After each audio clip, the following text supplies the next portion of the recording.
시간에는 그리스도가 구약 시대도 실제 하셨을까 두 번째 시간을 함께 갖도록 하겠습니다. 구약 시대에도 그리스도가 실제 했는가? 실제 안 했다 할 수 없어요.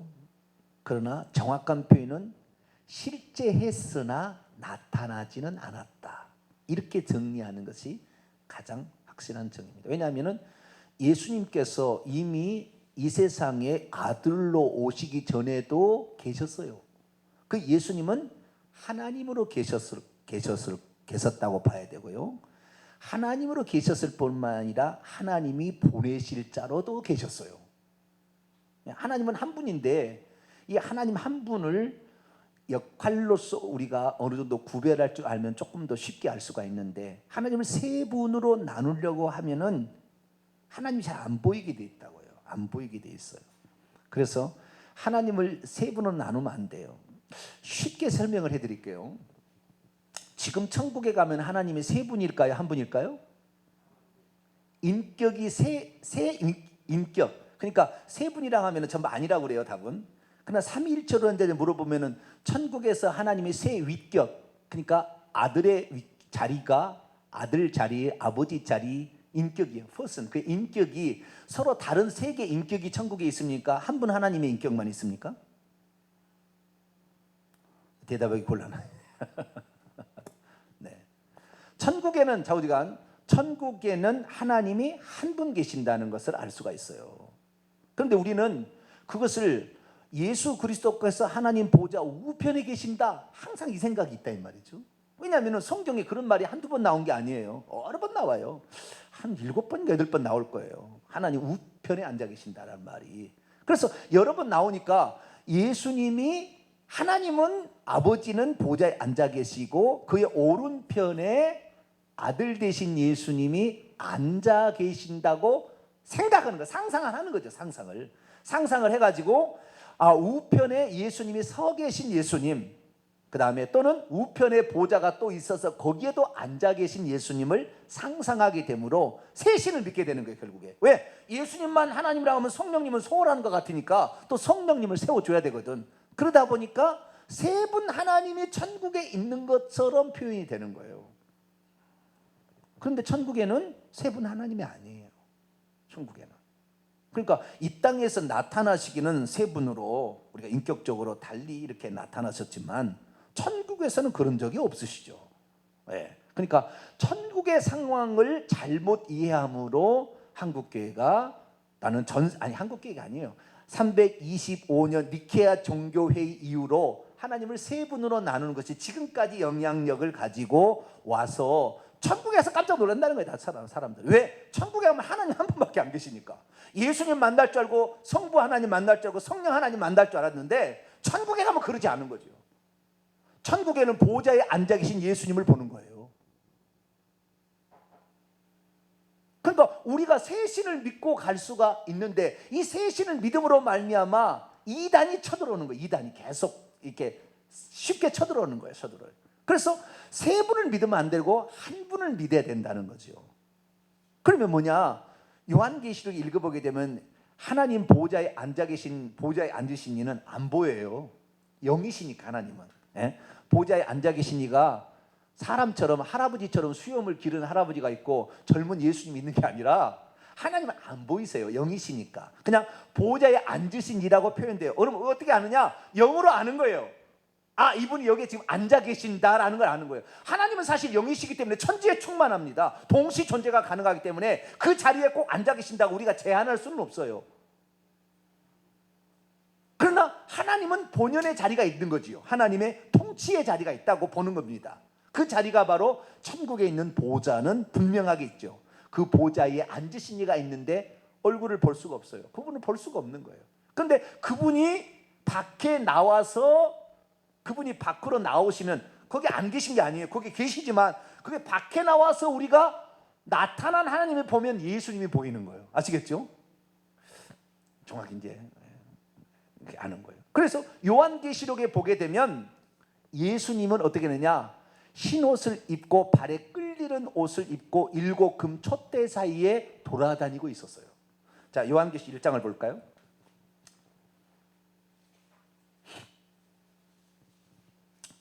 요한계시록 1장 12절 13절 12절부터 16절까지 한번 볼까요? 12절에서 16절 있습니다. 시작. 몸을 돌이켜 나에게 말한 음성을 알아보려고 돌이킬 때 일곱 금 촛대를 보았는데 촛대 사이에 인자 같은 이가, 왜 인자라고 안 했을까요? 천국에는 사람은 거기에 사람으로서 예수님이 존재하지 않잖아요. 사람이었죠.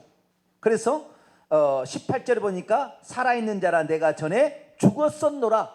사람이 있기 때문에 죽을 수가 있었어요. 죽음을 경험하셨던 그분이기 때문에 사람처럼 보이는 거죠. 예수님, 우리에게 예수님의 형상과 모양대로 지음을 받았기 때문에 우리가 예수님을 닮아서, 사람은 하나님의 형상과 모양대로 지음 받았는데 하나님의 형상과 모양은 예수님이에요. 잠깐 거기 놔두고 고린도후서 4장 4절을 볼까요?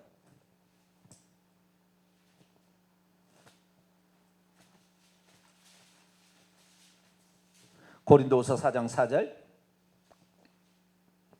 읽습니다. 시작. 그 중에 이 세상 신이 믿지 않은 자들의 마음을 혼미하게 하여 그리스도의 영광의 복음의 광채를 비치지 못하게 함이니 그리스도는 하나님의 형상이니라. 자, 여기서 바울이 그리스도라는 것은 이 세상에 육신을 입고 오신 그분이에요. 아시겠죠? 육신을 입고 오신 하나님이 그리스도의 직책을 수행하신 거죠. 그러니까 그리스도는 직책으로서의 직분을 가리키는 것이고, 아들이라는 것은 하나님께서 인격적으로, 그러니까 그분의 어떤 신분을 가리키는 말이에요. 신분, 직책을 가리키는 게 아니라고요. 아들은 아버지와 아들 관계에서 신분을 가리키는 것, 신분을 가리키는 것이고, 그리스도는 그 아들이 이 땅에 오셔서 행하신 일, 직책을 수행하셨을 때 그분을 그리스도라고 표현하는 겁니다. 그런데 여기 그리스도는 하나님의 형상이라, 하나님 우리가 형상을 볼 수가 없어요. 하나님 볼 수가 없었는데 그리스도께서 나타난, 이 그리스도는 아들로 오신 하나님인데, 아들로 오신 하나님이 그리스도의 직책을 했기 때문에 그리스도는 아들을 일컫는 또 다른 말이겠죠. 그래서 그 그리스도를 볼 때 하나님이 이런 분이겠다고 알 수 있는 거죠. 그러니까 나타난 하나님 예수님을 통하여 하나님은 우리 인간과 닮으셨구나, 거꾸로죠. 우리가 하나님을 닮아서 지어진 겁니다. 그래서 하나님은 인간의 형상을 지으셨구나라는 것을 알 수가 있겠죠. 그런데 천국에 가니까 그 사람의 아들 같은 분이, 자, 요한계시록 1장 13절, 촛대 사이에 인자 같은 이가 발에 끌리는 옷을 입고 가슴에 금띠를 띠고 이렇게 있었어요. 그런데 그 모양이 영락없이 구약의 여호와하고 똑같은 거예요. 왜요? 14절 15절을 한번 읽어볼까요? 시작. 그의 머리와 털의 희가 흰 양털 같고, 오래됐다는, 희다는 것은 오래되면 희어집니다. 오래되면 곡식 있잖아요. 곡식, 그 벼를 이렇게 그 농사를 짓게 되면 처음에는 초록색인가요? 초록색으로 올라오죠. 초록색으로 올라왔다가 점점 알이 노랗게 변해갑니다. 노랗게. 그러다 더 시간이 지나면은요, 그 잎사귀들이 하얗게 변해버립니다. 희어져 추수하게 되었도다라는 말, 그 말이에요. 시간이 지나면 희어지는 거예요. 희어지는 거. 마찬가지로 그의 머리와 털의 희기가 이 양털 같고, 너무 오래된 영원성을 지칭하는 거예요. 하나님 오랫동안 계셨다라는 걸 상징하는 거예요. 양털 같고, 그의 눈은 뭐요?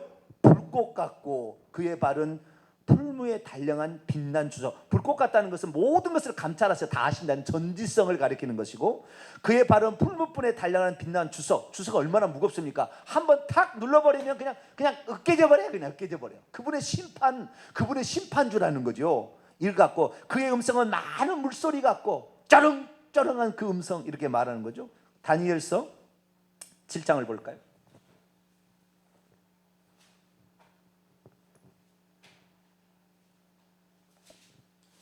다니엘이 하나님을 봤어요. 하나님 보좌에 앉아 계신 하나님을 봤어요. 다니엘이 언제요? BC 550년경에, 550년경에, 예수님 태어나기 550년경에 보좌에 계신 하나님을 보았어요. 하나님 봤는데 그 모습이 어떻게 되느냐? 9절입니다. 7장 9절 10절 읽습니다. 시작. 내가 보니 왕자가 놓이고 옛적부터 항상 계신 이가 오래되는 자정이 있는데, 그의 옷은 희기가 눈 같고 그의 머리털은 깨끗한 양의 털 같고, 똑같죠? 그의 보좌는 불꽃이요 그의 바퀴는 타오르는 불이며 불이 강처럼 흘러 그의 앞에 나오며 그를 섬기는 천사는 천천히요 그 앞에 못 서는 자들은 만만이며 심판을 베푸는 책들이 놓여있더라. 옛날 똑같은 거죠. 자, 이사야 6장. 이사야도 봤어요, 그 보좌에 앉아 계신 이를. 이사야 6장 1절부터.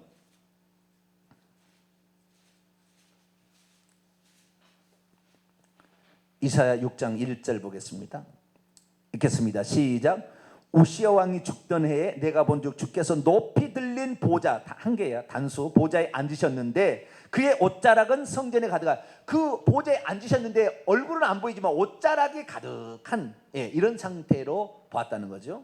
그래서 이 요한계시 1장에 보면 이 예수님이 곧 구약의 이스라엘 백성이 하나님이라고, 여호와라고 생각했던 그분이 앉아 계신 그분, 아시겠죠? 나는 스스로 있는 자니라 라고 얘기했던 그분이 앉아 계시는데, 요한계시록에 보니까 그분이 인자같이 사람의 아들처럼 보였고요. 근데 그 모양은 구약의 에스겔이나 다니엘이나 스가랴나 또는 이사야가 보았던 환상 중에 그 모습과 똑같은 분이 계시는데, 천천히 보니까 그분은 일찍 죽임을 당한 어린 양과 같은 그분이 계신다, 거기에. 그래서 그분이 자기를 소개해줘 이제. 그래서 처음에는 그렇게 인자 같은 그분을 하나님이라고 생각했을 거예요. 누가요? 사도 요한이 밤모습의 환상을 볼 때 저분이 하나님이겠구나 라고 생각을 했는데, 그분이 자기를 소개하는 거예요. 자, 요한계시록 1장으로 옵니다. 17절부터 18절까지 요한계시 1장 17절 18절 읽습니다. 시작. 내가 볼 때 그의 발 아래 엎드러져 죽은 자같이 되며 그가 오른손을 내게 얹고 이르시되 두려워하지 말라. 나는 처음이요 마지막. 이사야에서 나는 처음이요 마지막이라. 이사야 44장 6절에 그래 나와요. 이사야 3번 나옵니다. 이 말이 3구절 나오는데, 이것은 여호와께서 자기를 선언하는 말입니다. 나는 처음이요 마지막이라. 그러니까 구약의 이스라엘 백성이 나타난 하나님의 이름을 여호와라고 불렀어요. 근데 그 하나님이 나는 처음이요 마지막인데, 예수님이 그 예수님이라고 말하는 않지만 그 발에 끌리는 옷을 입고 있는 그분이 나는 뭐요? 나는 처음이요 마지막으로 자기를 소개했다는 거예요. 그런데 이분이 예수님인지 어떻게 아느냐? 8절에 18절에 나오는 18절에 읽습니다. 시작. 곧 살아있는 자라. 내가 전에 죽었었노라. 볼자들이 세세토록 살아있어 사망과 음부의 열쇠를 가졌노니. 그분이 자기를 소개하는데 나는 처음이요 마지막에, 여기까지만 보면 여호와 하나님하고 똑같아. 구약의 여호와 하나님과 똑같은 거예요. 그런데 뭐라고 했냐? 나는 살아있다. 지금은 살아있으나 과거에 전에 죽은 적이 있다라고 말한다. 죽은 적이 있다. 일찍 죽임을 당한 어린 양으로 묘사가 됩니다. 그래서 죽은 적이 있다. 그런데 그분이 누구냐? 그분이 바로 예수님인데, 예수님 어떻게 예수님 아느냐? 2장에 보면 2장 3장에 보면 7교회를 소개하는데, 7교회를 소개할 때 맨 첫 번째 당신이 누구라, 7교회 편지를 보내라 한 이가 누군지를 설명해 줄 때 그분이 예수님이라고 딱 나와버려요. 자, 2장 8절을 볼까요? 읽습니다. 시작. 서머나 교회 사자에게 편지하라. 처음이요 마지막이요 죽었다가 살아나시니. 자, 여호와께서 죽었다가 살아난 적 있어요? 신성은 죽을 수가 없잖아요. 하나님은 신성은 죽을 수가 없어요. 인성을 지닌 분만 죽을 수가 있죠. 그러니까 죽었다가 살아난 이는 당연히 누굴까? 예수 그리스도라고 표현하지 않을 수 없어요. 그런데 딱 못을 박아버립니다. 자, 2장 18절을 볼까요? 2장 18절에 읽습니다. 시작. 두아디라 교회 사자에게 편지하라. 그의 눈이 불꽃 같고 그의 발이 빛난 주석과 같은 하나님의 아들이, 이분은 하나님의 아들이라고 불리웠던 바로 그분이구나 라는 사실을 얘기해 주므로, 나중에 보좌에 앉아 계시니 나오는데, 보좌에 앉아 계시니가 예수 그리스도라는 사실을 알 수가 있는 거죠. 빛나고 높은 보좌와 그 위에 앉으신 주 예수 얼굴 영광이 아까 해같이 빛난다고 나왔잖아요. 그래서 이 사람은 보고 와서 찬송을 쓴 것 같아요. 이 찬송은 27장에 이 그 작사자는 작곡자는 이것을 보고 와서 쓴 것 같아요. 그런데 제가 이렇게 얘기하니까 천국에 가면 세 분이 아니라 한 분이다. 그 보좌에 예수님이 앉아 계시고 예수님이 밖에 나왔을 그 보좌에 앉아 있을 때 얼굴을 볼 수 없어요. 해같이 빛나기 때문에 눈이 부셔서 볼 수가 없어요. 그래서 그분의 영광 때문에 볼 수가 없는데, 그분이 밖으로 나오면 예수님으로 보이는 거 아시겠죠? 예수님으로. 예수님으로 보이니까, 그래서 한 분 하나님의 한 분 하나님이라 이렇게 얘기를 하니까 누가 그래요? 목사님 어떻게 그렇게 성경을 봅니까? 저한테 그래서 왜요? 아, 요한계시록을 그렇게 보시면 됩니까? 보세요, 여기에 두 분이라고 딱 나오잖아요. 하나님이 있고 그다음에 어린 양이 있고 정확히 나오잖아요. 자, 보세요. 그리고 이제 요한계시록 5장을 보자는 거예요. 그래서 제가 요한계시록 봤어요. 자, 요한계시록 5장. 요한계시록 5장 1절 있습니다. 시작. 내가 보매 보좌에 앉으신 이의 오른손에 두루마리가 있으니 안팎으로 섰고 7 인으로 봉하였더라. 보좌에 누가 앉아 계세요? 눈으로 볼 수는 없죠. 요한복음 1장 18절 하나님을 본 사람이 없으되 아버지의 품속에 있는 독생하신 하나님이 나타나셨죠. 그러니까 우리가 볼 수 있도록 나타난, 하나님은 볼 수 없는데 나타나던 하나님이 예수님이죠. 그런데 자, 목사님 보세요. 저한테 하는 거예요. 목사님 보세요. 보좌에 앉으시는 게 있다고 그랬죠? 예, 있습니다. 그럼 6절 보세요. 6절 이게 뭡니까? 요 어린 양이 또 보좌 앞에 있잖아요. 자, 6절 있습니다. 시작. 또 내가 또 보니 보좌와 네 생물과 장도들 사이에 한 어린 양이 서 있는데 일찍 죽임을 당한 것 같더라. 그에게 7 뿔과 7 눈들이 있으니 이 눈들은 온 땅에 보내실 받는 하나님의 7명. 실제가 읽어야 돼요. 그 어린 양이 나와서 보좌에 앉으신 이의 오른손에 두루마리, 보세요. 어린 양이 나와서 보좌에 앉아 계신 이의 두루마리 책을 7 인으로 봉인된 그 책을 취하고 있잖아. 돌이잖아요, 돌. 그럼 뭐라고 대답하겠어요? 깨갱 하고 그냥 들어가 볼까요? 네? 어떻게 해야 돼요? 아, 여기 돌이잖아요, 여기 돌.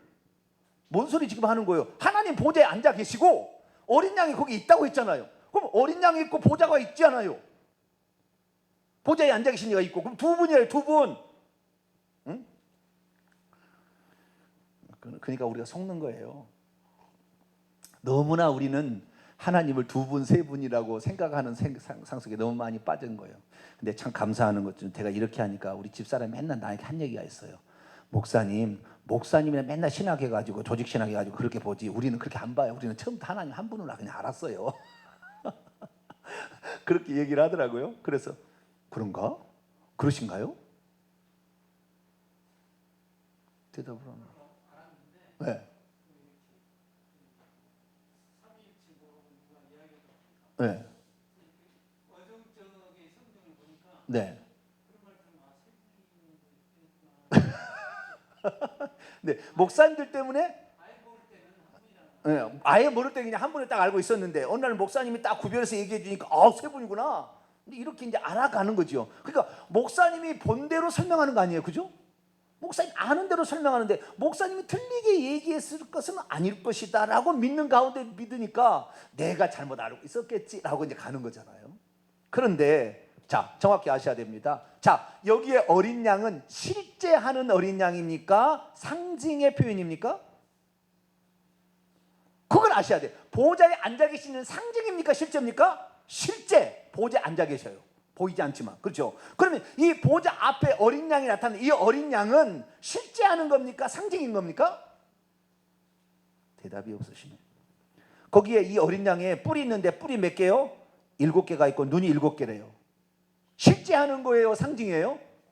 상징이죠, 상징. 그러니까 하나님은 한 분이신데 이 땅 그 어느 누구도 세상의 피조물 인간 중에는 하나님의 그 비밀한 경주를 풀어볼 사람이 아무도 없는 거예요. 하나님만 이것을 계획하시고 하나님만 이것을 펼쳐갈 수 있는 전능자 주권자라는 거예요. 그런데 하나님이 하시는 것이 아니라 그의 아들로 나타나신 바 있는 그 아들처럼 하나님이 또 아들도 되시니까 하나님이 일찍 죽임을 당한 어린 양, 인간이 되신 그 어린 양을 통해서 풀어나가신다고 설명해주고 있는 것이지 실제 7 뿔을 가지고 7 눈을 가진 괴물이 아니라 이 말이에요. 예수님은 상징. 왜? 우리를 위해서 하나님께서 사람이 되어 오신 흠없는 어린 양 되신 예수 그리스도, 그분을 통해서만이 하나님의 계시가 우리에게 전달되고 그분을 통해서만이 인류 역사가 풀어진다는 것을 하나님이 지금 상징적으로 표현해 준 거예요. 다시 표현하자면 하나님은 한 분인데 역할을 지금 어린 양으로 역할을 하고 있는 거예요. 이해가 되시죠? 하나님 한 분이신데 어린 양으로서 역할을 해주시고 있기 때문에 우리가 하나님이 보이지 않는 하나님을 볼 수 있고 하나님의 계획을 우리가 뜯어볼 수 있고 알아볼 수 있고 열어볼 수가 있는 거죠. 하나님 스스로 이렇게 할 수 있는데 어린 양을 통해서 아들을 통하여 그를 이루신다는 거예요. 그래서 아들로서 하나님이 그 역할을 감당하고 있다는 것이지 어린 양이 있고 하나님이 있다는 게 아니에요. 어떻게 알 수 있느냐? 나중에 보게 되면 하나님의 보호자를 부를 때 하나님과 어린 양의 보호자라고 요한계시록 21장 1절과 3절에 얘기하고 있는데 하나님과 어린 양의 보호자할 때 보호자는 단수예요. 그러니까 그 보호자는 하나님의 보호자이면서 어린 양의 보호자인 거죠. 그러니까 하나님이 앉아 계시면서 어린 양이 앉아 계신 거예요.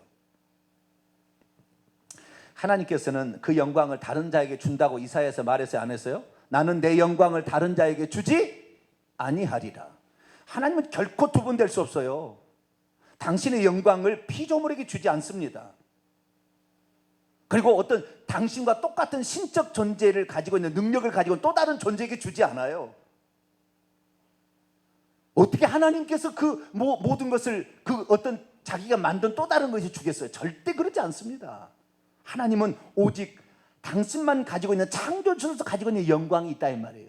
그래서 그 영광을 하나님께서 표출하는데 어린 양을 통해서 비로소 우리에게 나타나신 거예요. 어린 양을 통해서 보여주신 거예요. 그냥 보여주면 사람이 죽어. 모세가 하나님을 보려니까 죽어. 그래서 내 등만을 보라. 잠깐 내가 가려서 주겠다. 왜? 하나님을 보면 영광스러운 하나님 볼 수가 없어요. 죄가 많은 인간이. 그렇기 때문에 사람이 하나님과 사람의 100% 인간 100% 하나님이 사람이 나타나서 중보자가 되오셔서 인간 편에서 만나주시고 하나님 똑같이 그대로 비춰도 아무 문제가 없는 그분이 직접 나타났으므로 하나님이 이런 분이라고 그분이 가르쳐 주니까 우리가 하나님을 알게 되는 거죠. 할렐루야. 그래서 예수 그리스도 아니었으면 우리가 하나님을 모르는 거예요. 모르는 겁니다. 예수 그리스도 나타난 하나님을 통하여 우리가 하나님을 알고 이 비밀한 경륜 세계 역사가 7인으로 봉인된 이 책에 들어있는데 이걸 누가 떼겠어요? 어느 누구도 뗄 사람이 없죠. 어느 누구도. 인간이 어떻게 그걸 떼요? 전능자 하나님만 할 수 있어요. 할렐루야. 그런데 그것을 우리와 인간과 하나님 사이의 중보자로 나타나신 바 되어 있는 어린 양 예수 그리스도 아들을 통하여 그걸 보여준다 이 말이에요. 그러니까 하나님께서 하시는 또 다른 역할이에요. 잘 표현하자면 이 말이 이해가 되는지는 모르겠지만 하나님 계시는데 그분이 어떤 일을 수행하기 위해서 아들이라는 역할을 그 다음에 그리스도라는 역할을 어린 양이라는 역할을 감당하고 있다 하면 좀 이해가 쉬울 거예요. 그렇게만 표현하면 또 2단 3단 그러니까 성경대로는 믿어야 돼요. 천국 가서 3분 기다리고 있다가 천국 가니 한 분이다 해서 너무 벙쪄버리면 안 되잖아요. 네? 그래서 여기에 자 보세요. 그래서 찬양을 돌리는데 천사들이 찬양을 돌리는데 2분 하나님께 돌리는 게 아니라고요. 한 분 하나님께 돌리는 거예요. 자 어떻게 하냐면 4장에 보면 요한계시록 4장을 보세요. 하나님께 영광 돌리는 찬송을 봅시다. 8절입니다. 4장 8절 읽습니다. 시작. 네 생물은 각각 6 날개를 가졌고 그 안과 주위에는 눈들이 가득하더라. 그들이 밤낮 쉬지 않고 이르기를 거룩하다 거룩하다 거룩하다 주 하나님 곧 전능하시니라. 하나님의 명칭은 주 하나님 전능하시니에요. 요한복음 20장 28절에 디두모 쌍둥이 도마의 신앙 고백이 나의 주 나의 하나님 나를 빼면은 주 하나님이라고 고백한 거예요. 아시겠죠? 그러니까 주 하나님은 어떤 분이다? 전능자라는 거예요. 그런데 그분의 속성이 뭐예요? 거룩하다라는 거예요. 삼송이 나오죠. 삼송 거룩하다 삼성이 나오는데 거룩하다 거룩하다 그러면 하나님이 3분이어서 거룩하다 거룩하다 했느냐? 이것은 신학자들이 만든 이야기지 하나님이 어떤 분이냐? 하나님은 그 다음에 나와요. 왜 거룩하다 거룩하다 3번을 얘기했느냐? 3번 얘기했느냐? 자, 그 다음 전능하신 여담이 있습니다. 시작. 전에도 계셨고 이제도 계시고 장차 오실이다.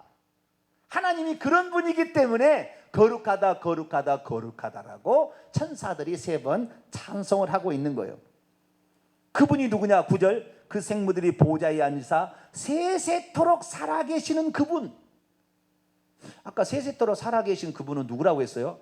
1장 18절에 내가 세세토록 살아있노라. 전에 죽었었는데 누구라고 했어요? 예수님이 자기를 가리키는 표현이거든요. 근데 여기서는 세세토록 살아계시니 라고 얘기하고 예수님이 세세토록 살아계신 이구나. 금방 알 수가 있어야죠. 10절 24장로들이 보좌에 앉아 계신 이 앞에 엎드려 세세토록 살아계신 이에게 경배하고 자기 관을 드렸다. 그러니까 경배를 받으실 분은 하나님이지 어떤 존재도 존재하지 않아요. 그런데 하나님을 두 분, 세 분으로 나눈 거예요. 어느 순간부터. 그러니까 귀신이, 성령 하나님을 모르는 사람은 귀신이 성령 하나님 대신 자리를 차지해도 몰라. 그래서 신사도 빈야도 운동들은 귀신이 능력으로 행하고 보여주고 환상하고 예언해줘도 귀신이 해준지를 몰라. 우리 하나님 성령 하나님 해줬다고, 성령의 기름 부음이라고 막 이렇게 쫓아가는 거예요. 속는 거예요. 지옥 가는 거예요. 결국에 위험한 겁니다. 위험한 거예요. 자, 그런데 이 천사들이 찬송을 누구에게 돌리냐면요, 다시 봅니다. 5장 11절부터 보세요. 누구에게 찬송을 돌리는가? 읽습니다. 11절 12절 시작. 내가 떠보고 들음에 보좌와 생물들과 장로들을 둘러싼 많은 천사의 음성이니 그 수가 만만이여 천천이라 큰 음성이 이르되 죽임을 당하신 어린 양은 능력과 부와 지혜와 힘과 존귀와 영광과 찬송을 받으시기에 합당하도다. 자, 여러분, 그 영광은 아버지와 아들도 안 나눠가진다는 말이 있어요. CEO 자리는 아버지와 아들도 안 나. 내가 물러나면 네가 하라 그거지. 둘이 나눠가지는 않아요. 마찬가지로 이 천사들의 음성은 뭐냐면 하나님이셨는데 그분이 일찍 사람이 되어서 죽임을 당한 어린 양으로서 활동을 하셨기 때문에 그 하나님이 그 어린 양으로 그 자리에 지금 앉아 계시기 때문에 그분께 영광을 돌리는 것은 하나님께 영광을 돌리는 거예요. 아시겠죠? 한 분 하나님께 영광을 돌리는 것이지 아들에게 영광을 돌리는 부분이 있고 아버지에게 영광을 돌리는 따로 있는 게 아니라 한 분 하나님께 영광을 돌리고 있다. 할렐루야. 예, 그렇게 이해하시면 천국에서는 하나님이 두 분이다, 한 분이다? 한 분이다. 성령은 예수님의 눈이라고 그랬어요. 어린 양의 눈, 이 땅에 보내심을 받은 하나님의 영, 그냥 하나님의 영이에요. 그냥 성령은. 예, 그렇게 이해하시면 쉽고요. 그런데 천국에서는 어린 양이 따로 존재하는 게 아니라 하나님께서 이 땅에 오셔서 사람으로서 행하신 그 흠없는 속죄 제물이 되신 그분을 영원토록 기리기 원하여 하나님이 그것을 표현해 주고 있는 거예요. 그래서 우리는 천국에 가면 한 분 하나님께 영광을 돌리는 것이 곧 일찍 죽임을 당한 어린 양께 영광을 돌리는 것과 동일하다. 할렐루야. 예, 한 분 하나님께 영광을 돌린 걸 알아야 돼요. 자, 그런데 성경을 보게 되면 그러면 요한복음 17장은 어떻게 된 겁니까? 라고 물어보는 사람이 있어요. 여기는 보니까 여기는 분명히 두 분으로 나옵니다. 여기 두 분. 여기 두 분은 나온다고. 제가 지난 주간에 그 설교했잖아요. 구약 시대에 그리스도가 있었는가에 가장 중요한 결정적인 본문은 시편 110편 1절이다. 주께서 여호와께서 내 주에게 이르시기를 내가 내 원수로 내 발등상 되게 할까지 너는 내 오른편에 앉아 있으라 하셨도다. 봐라, 성부께서 그리스도에게 이렇게 하라고 지금 말씀하는 것이 다윗이 보았는데, 다윗이 보았으니까 구약 시대도 이미 그리스도가 존재하고 있었다. 다만 이 땅에 오시지 않았지 천국에는 이미 그리스도가 있었다. 따로 두 분이 있었다 라고 표현하는 본문으로 사람이 쓰는데, 그건 제가 이렇게 얘기했죠. 그것은 다윗에게 장차 다윗이 예수님의 너무 사랑하고 하나님을 사랑하는 자였기 때문에, 아브라함에게도 하나님 너무 아브라함이 사랑하고 하나님을 의지했기 때문에 아브라함 앞에 여호와께서 사람의 모양으로 나타난 적이 있었죠. 창세기 18장 19장에 이렇게 나타난 소돔과 고모라를 멸망하기 전에 두 천사를 데리고 오셨잖아요. 그래서 아브라함도 사람의 모양으로 나타나신 이 하나님을 본 적이 있어요. 마찬가지로 다윗에게도 장차 하나님께서 메시아라는 그리스도를 보내서 하실 일을 미리 보여준 거예요. 환상으로. 왜? 알파 오메가 처음과 마지막이신 그분이 모든 것이 인류의 역사를, 전 세계 역사를 주관하고 있기 때문에 미리 보여준 것이지 그때 일어난 사건을 말하는 것이 아니에요. 그리스도가 이 땅에 존재할 때는 분명히 아들과 아버지가 분리되어 있잖아요. 그렇죠? 한 분 하나지만 아들과 아버지 분리되어 있는 것이 상태는. 그러니까 그 상태의 모습을 표현해주고 미리 1000년 전에 보여준 거니까 두 분처럼 보이는 것으로 보이는 것 뿐이지, 예수님께서 그것을 나를 위한 거라고 분명히 얘기하셨어요. 그래서 그리스도로 나타나신 것은 예수 그리스도께서 육신을 입고, 하나님께서 육신을 입고 아들의 모양으로 나타날 때 비로소 그 사람에게 그리스도의 직책이 주어짐으로 그리스도가 나타난 것이니까, 구약에는 나타나실 그리스도에 대한 말씀이고 신약은 나타나신 그리스도의 말씀이고, 할렐루야. 이미 그리스도로서 그 직책을 수행하신 천국에 계신 또 그리스도가 있겠죠. 그러나 그 그리스도는 이미 모든 것을 완성했기 때문에 그리스도라고 보지 말고 하나님이라고 봐야 된다라는 것입니다. 자, 그러면 요한복음 17장에는 그럼 이렇게 나오는 이건 또 뭡니까? 이제 신약 성경에 나와 있는 구약의 그리스도가 있었다라는 대목이 있는데 이런 대목은 또 무엇입니까? 라고 물어보는 거죠. 자, 요한복음 17장 1절부터 한번 보겠습니다.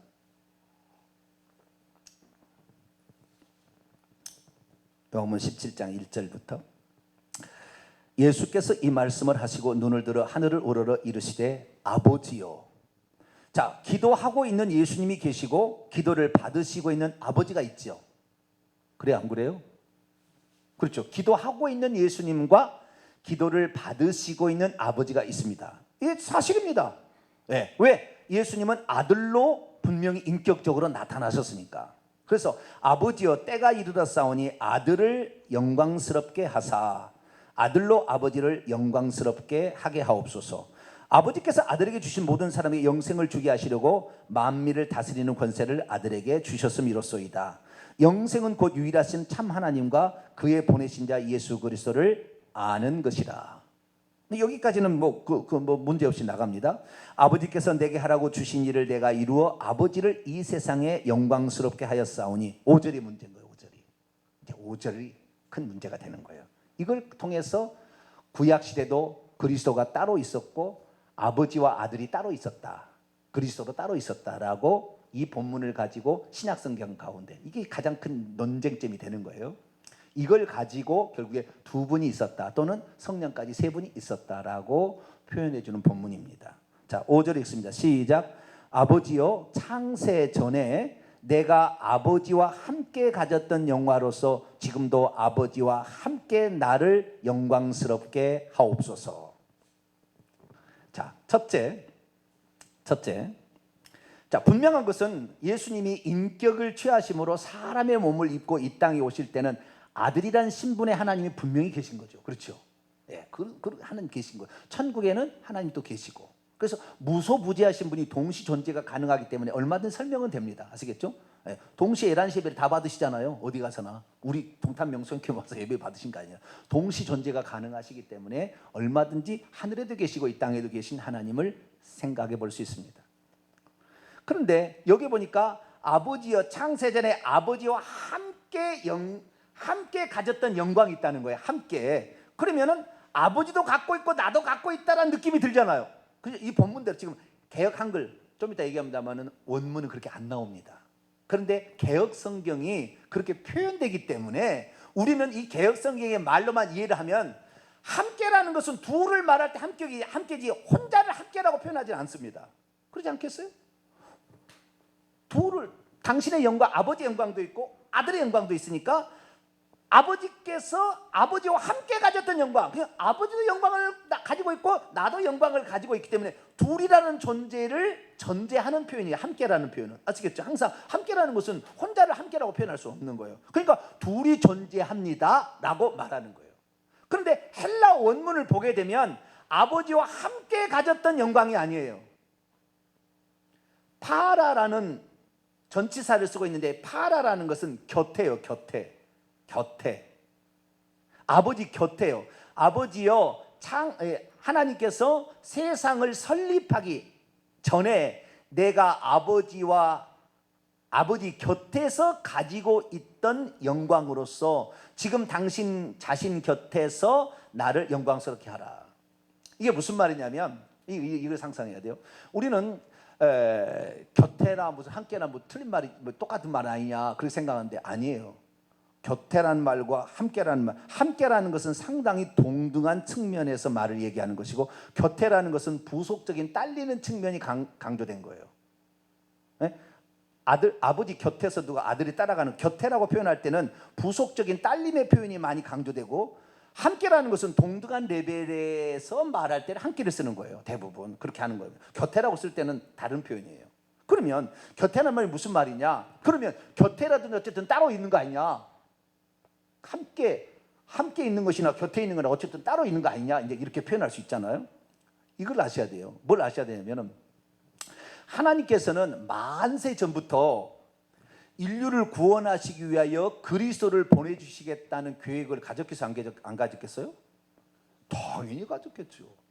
그리고 그 그리스도로 이 땅에 오셔서 사역할 사람은 아들로서, 아기로서 보내줄 거라고 계획하고 있었어요? 안 계획하고 있었어요? 계획하고 있었죠, 당연히. 예. 그 아들로서 또는 아기로 보낼 분이 이 땅에 오셔서 사역할 것을 계획하고 있었습니다. 그래서 자, 하나님이 천지 만물을 창조하셨는데 어떻게 창조하셨냐면은 우리 성경을 보게 되면 천지 만물을 아들을 통하여 창조했다고 얘기합니다. 아들을 통하여. 자, 히브리서 1장을 볼까요? 히브리서 1장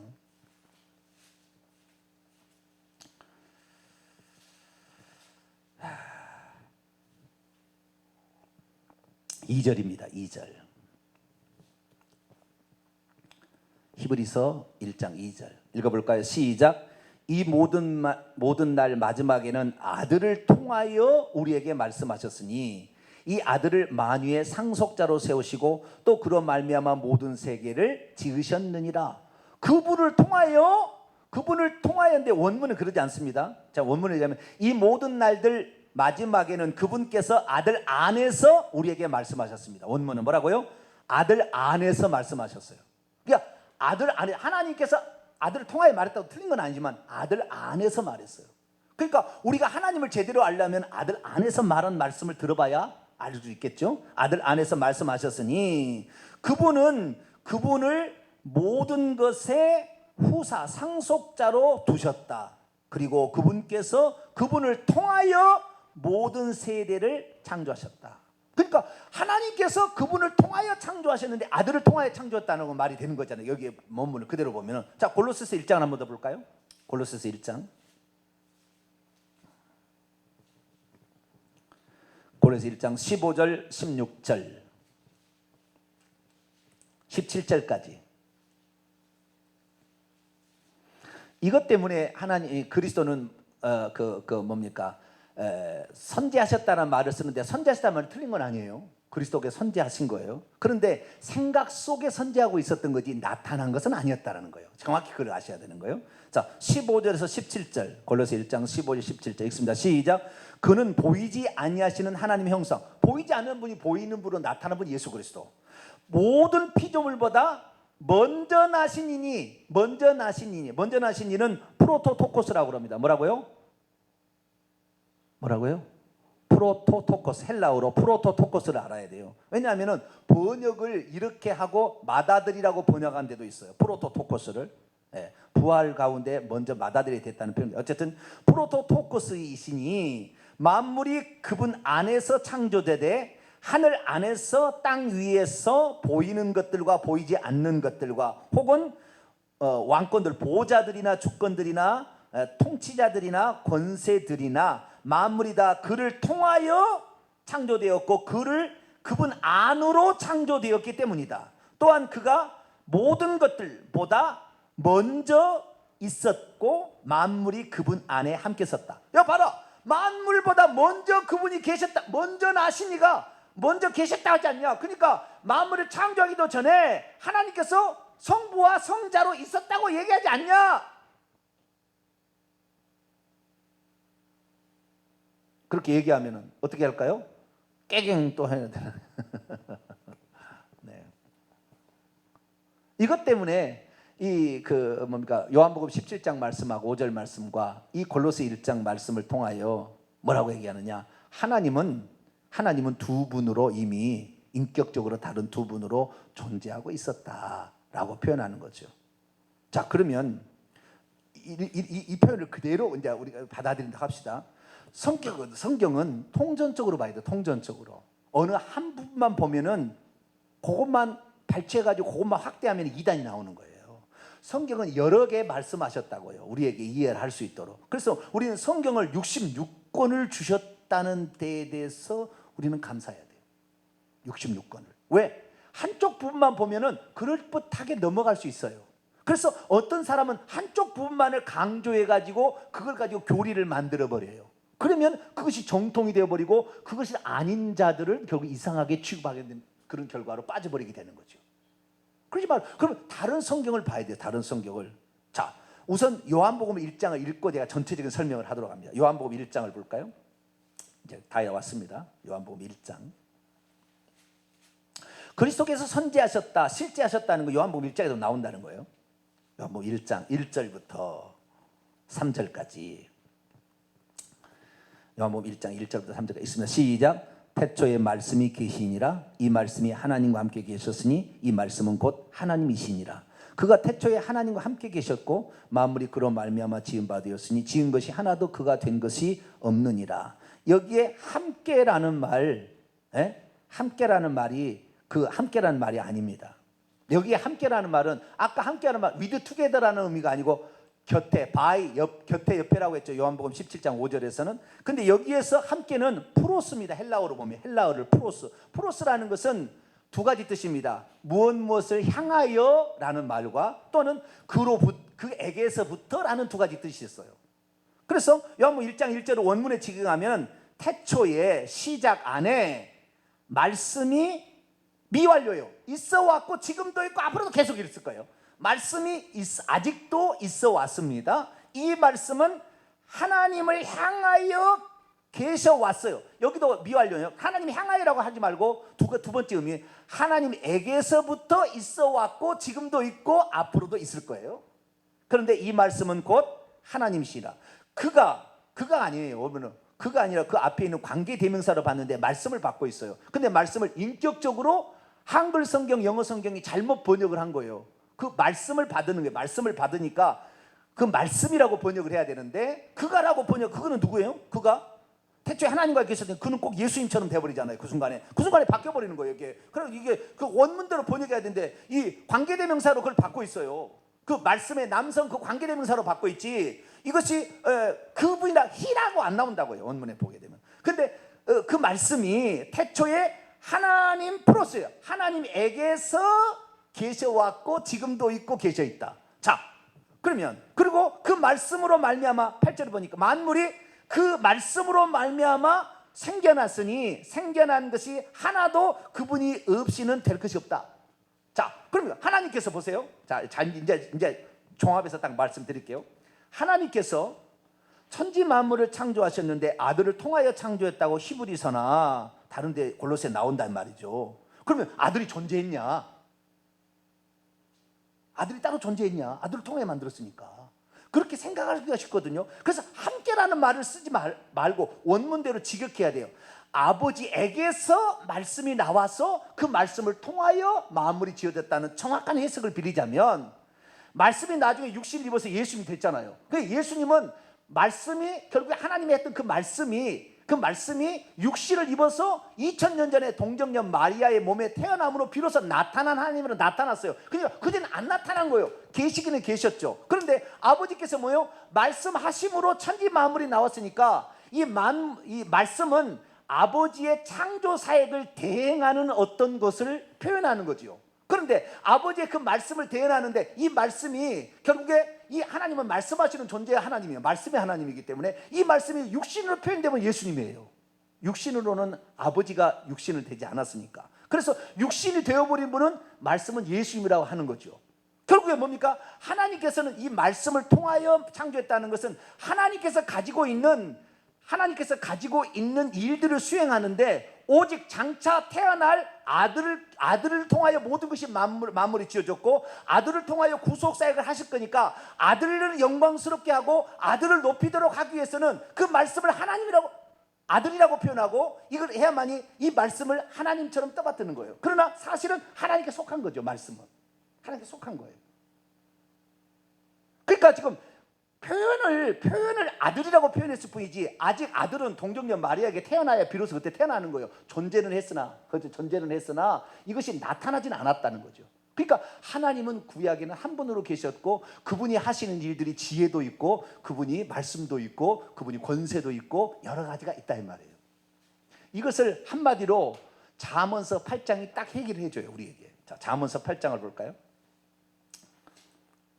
잠언서 8장은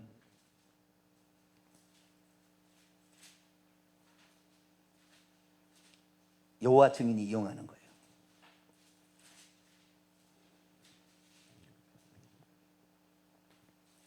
여호와 증인이 이용하는 건데, 자, 이거 잘못 이용하면 너무 많이 나오면 안 되니까요. 오늘은 주제에 맞춰서만 하겠습니다.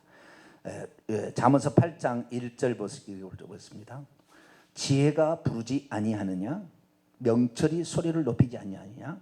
12절, 나 지혜는, 내가 지금 나를, 지혜를 인격적으로 표현하고 있어요. 나 지혜는 명철로 주소를 삼으며 지식과 근시를 찾아 얻나니, 이렇게 하면서 17절, 나는 지혜입니다. 나를 사랑하는 자니 나의 사랑을 입으며, 지혜로 바꿉니다. 지혜를 간절히 찾는 자가 지혜를 만날 것이라. 부귀가 내게 있고 장관 재물과 공의도 그러하니 지혜의 열매는 금이나 정금이나 나으며 지혜의 소득은 순원보다 나으니라. 지혜는 정의로운 길을 행하며 공의로운 길 가운데로 다니나니 이는 지혜를 사랑하는 자가 재물을 얻어서 그의 곳간에 채우게 하려 함이라. 22절 23절이 매우 중요합니다. 읽겠습니다. 시작. 여호와께서 그 조화의 시작 곧 태초에 일하시기 전에 나를 가지셨으며 만세전부터 태초부터 땅이 생기기 전부터 내가 세움을 입었다. 결국에 이건 무슨 말입니까? 하나님께서 지혜로 모든 만물을 지었다잖아요. 그런데 신약에는 뭐라고 얘기하고 있어요? 아들을 통하여 지었다고 얘기하고 있잖아요. 결국에 지혜로 지었다는 하나님의 가지고 있는 속성의 일부예요. 지혜가. 말씀도 하나님이 가지고 있는 여러 가지 지혜, 권세, 초과의 말씀이 또 한 파트예요. 그런데 하나님을 통틀어 표현한다면 말씀하심으로 모든 것을 창조하는 거거든요. 창조할 때는 말씀으로 창조한 거예요. 실제적인 것은. 그런데 그 말씀하심이 육체를 입어서 오셨기 때문에 그를 아들이라고 표현하니까 하나님의 일부를 가리키는 거죠. 하나님의 일부를 가리키는 거예요. 그래서 하나님께서 구약에는 한 분이세요. 그런데 그분이 장차 되어질 나타나실 그 하나님이 아들로 나타나실 거니까 하나님이 하신 일을 아들이라고 얘기하므로 아들이 하나님을 창조했다, 모든 걸 창조했다고, 이분이 창조주라고 알 수 있도록 하기 위해서 아들로 말미암아 지었다고 얘기를 한 것뿐이지 둘이가 따로 존재했다는 것이 아닌 거예요. 이해가 좀 되시나요? 시편 104편 10편 104편이 아니라 시편 136편 5절을 볼까요?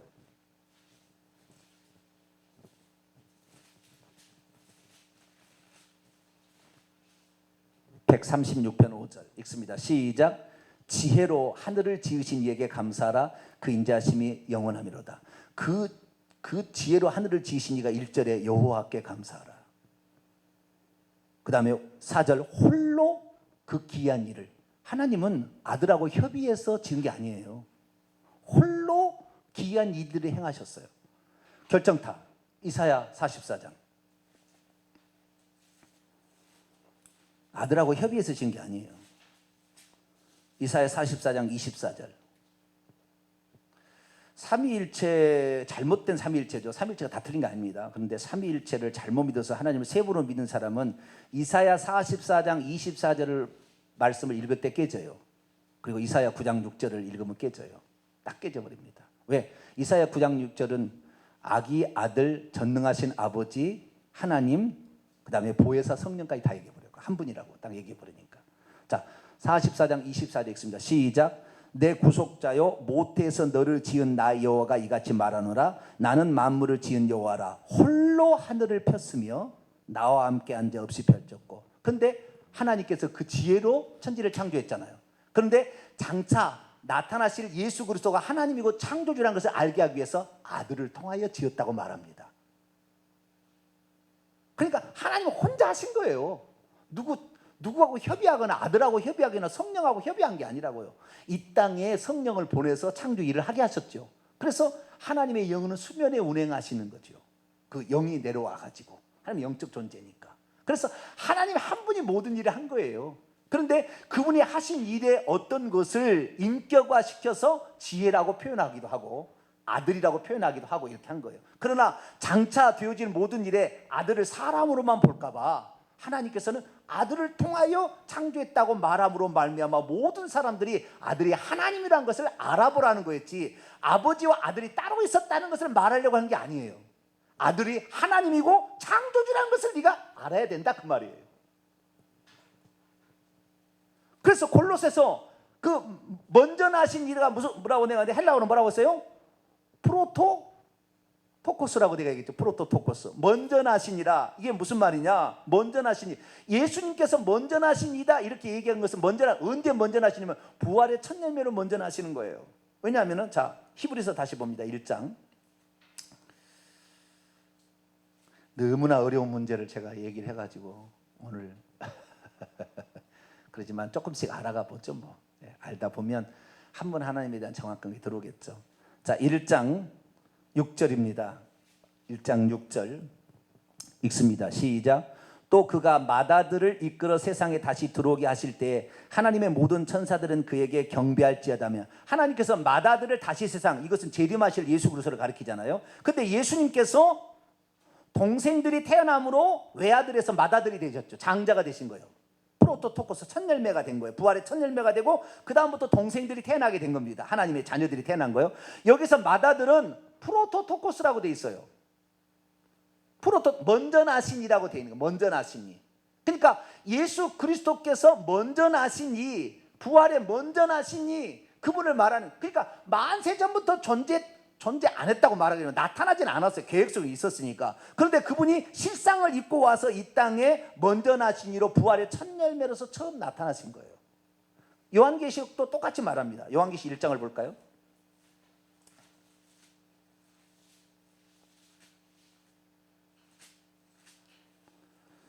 요한계시 1장 5절입니다. 요한계시록 1장 5절 시작. 또 충성된 증인으로 죽은 자들 가운데서 먼저 나시고, 프로토토코스라고 나옵니다. 프로토토코스이시고 땅의 임금들의 머리가 되신 예수 그리스도로 말미암아 은혜와 평강이다. 그 첫 열매를 일컫는 말이 동물로는 프로토토코스라고 그러고요, 식물은 아파르케라고 합니다. 아파르케. 식물의 첫 열매는 아파르케라고 하고, 그러니까 예수님께서 고린도서 15장에 보면은 부활의 첫 열매를 할 때는 아파르케예요. 그런데 여기서는 먼저 나시고는 짐승이나 사람의 먼저 날 때는 프로토토코스라는 단어를 사용합니다. 그러니까 예수 그리스도께서 만세전에 존재한 것이죠. 이미 존재한 것입니다. 자, 요한복음 8장을 또 볼까요? 다 왔는데요. 조금만 더 하고 마치죠. 요한복음 8장. 예수님이 언제부터 계셨는가? 성경대로 믿어야 돼요. 성경대로. 요한복음 8장 58절입니다. 요한복음 8장 58절 읽습니다. 시작. 예수께서 이르시되 진실로 진실로 너희에게 이르노니 아브라함이 나기 전부터 내가 있느니라. 나는 아브라함이 나기 전부터 존재하고 있었다. 그러니까 이미 하나님께서 사람이 되어 오셨다, 그렇게 표현할 수도 있고, 하나님께서 장차 아들로 이 땅에 보내주실 그 분이 있었다라고 선지하셨다고 표현하는 겁니다. 그러니까 아들이 존재하지 않았다고 표현할 수는 없는 거예요. 나타나지만 않았는 것이. 아시겠죠? 하나님 한 분이 아들을 통하여 그 일을 계획하고 있었어요. 그래서 하나님은 표현되기는 절대 두 분으로 표현되지 않아요. 구약성경에 홀로 창조하신 거예요. 홀로 그분의 지혜로 또는 아들이라는 표현을 통해서 말씀으로 창조한 거죠. 그렇게 해서 창조해서 홀로 하신 것뿐인데, 그러나 장차 그 아들을 통하여 모든 경배를 받으시고 인간과 만나시 인간을 구원할 계획을 가지고 있었기 때문에 아들을 통하여 만들었다, 말씀을 통하여 만들었다, 이 말씀이 곧 예수님이다, 이렇게 늘 표현해 주는 거예요. 그래야만이 이 땅에 육신을 입고 예수님을 사람으로만 보지 아니하고 천지 만물을 창조한 창조주로 보고 이분을 전능자로 보고 이분을 이렇게 경배할 거니까. 그래서 우리는 그 도마의 신앙 고백을 우리는 고백해야 돼요. 당신은 주 하나님이십니다. 근데 교회에서 요즘에 예수님을 주 하나님으로 고백하면 이상한 취급받죠. 그분은 실제인데 그냥 하나님의 아들로 축소시키는 거예요. 메시아로서만 축소를 시켜버려요. 천주교에서는 마리아의 품에 있는 아기로 축소를 시켜버리는 거예요. 세 분 중에 한 분으로 축소시켜가지고 저 하나님의 교회는 어머니 하나님, 아들 하나님, 아버지 하나님, 세 분의 하나님으로 또 축소를 시켜요. 이단이 우후죽순처럼 일어나는 거예요. 한 분 하나님을 정확히 알아야 이단을 분별하는 거예요. 하나님은 홀로 천지 만물을 창조하셨어요. 지혜로, 그 지혜를 인격화시키면 예수님이고, 말씀을 인격화시키면 예수님이고, 아들로, 그 아들이 육신으로 나타나는 법은 예수님이고. 할렐루야. 그렇게 창조했다는 거예요. 그걸 말하는 것이지 두 분이 나타나 있었다는 말은 아니라는 거예요. 하나님 혼자 홀로 일을 다 행하셨다는 거죠. 그러니까 하나님은 만세전에도 혼자 계셨고요. 그러나 아들로 이 땅에 나타나심으로 말미암아 비로소 아버지와 아들이라고 처음 불리기 시작한 거예요. 그전에는 그렇게 안 불렸어요. 하나님을 여호와로만 불렀지. 만군의 여호와, 전능자 이렇게 불렀지 그분을 아버지라고 부른 적이 없어요. 왜? 아들로 나타나시니까 아버지라고 부르기 시작한 거죠. 그러나 이제는 그 아들이 천국에 올라갔어요. 아직도 한 가지 사역이 더 남아 있습니다. 천사들을 하나님을 배반한 타락한 천사들을 멸하기까지는 아들로서의 일이 남아 있습니다. 아직. 왜? 하나님께서 직접 마귀하고 대적하면 하나님이 쪼잔해지는 거예요. 그래서 인간이신 아들을 통하여 일하시는 거예요. 그래야만이 예수님은 한쪽으로 보면 인간인 주변에 피조물처럼 보이는 거잖아요. 그러니까 이 레벨이 하나님이 직접 마귀 이 땅하고 손대지 않은 거예요. 아들로 오신 그 아들을 통하여 일하게 하심으로 마귀는 아무것도 아니라는 것을 확실히 콱 눌러버리는 거예요. 하나님이. 그래서 예수 그리스도께서 이 악한 영들, 귀신들을 재림하셨어요. 우리를 구원하시려서 천국에 데려갈 뿐만 아니라 그날 한 번 더 하시는 거예요. 하나님 두 번째 일을 하는 거예요. 그래요? 하나님을 대적했던 마귀와 그 귀신들을 지옥의 불못에 무적행에 쳐넣는 거예요. 그때까지는 아들로서 기능을 계속해요. 왜? 보좌 우편에서 우리의 중보자 일도 하시고 하나님이 아들로서 기능도 하시고 그 다음에 그 마귀를 멸하는 일까지 예수님이 장차하시고 아들의 기능은 사라집니다. 그때 고린도서 15장의 말씀처럼 아들은 이제 모든 나라를 하나님께 바칠 때 아들의 역할이 없어지니까 아들이라고 안 부르겠죠. 그때부터는 하나님을 아들이라고 부르는 일이 없겠죠. 오직 그때는 그냥 한 분 하나님이라고 부르지 아버지라고 부르지도 않겠죠. 왜? 아들이 기능이 사라져 버렸으니까. 그때는 한 분 하나님만 주 하나님 전능하시니 할렐루야 이렇게 불릴 날이 온다는 것입니다. 그래서 구약시대에 그리스도가 선제했느냐? 실제 했죠. 그런데 실제 하긴 했지만 나타나지는 않았다는 것이에요. 그런데 삼일조론자들은 뭐예요? 나타났다고 봄으로 세 분 하나님으로 끌고 가려고 한다는 거예요. 뿐만 아니라 예수님이 죽고 부활한 다음에도 물론 아들로서의 기능이 있기는 있지만 한 분 하나님 보좌에 예수님이 앉아 계신데 그걸 얘기하지 않으니까 보좌 우편에 예수님이 앉아 계신 것처럼 항상 이것은 예수님께서 승리하셨다 영광을 거머쥐셨다라는 의미로서 오른편에 앉아 계시고 이런 의미예요. 한 구절 한 본문만 읽고 딱 마치겠습니다. 정리하시라고 제가 조금 더 제가 했습니다. 자, 사도행전 7장입니다. 이거 본문을 딱 알면 답이 딱 나와버립니다. 아, 그렇겠구나.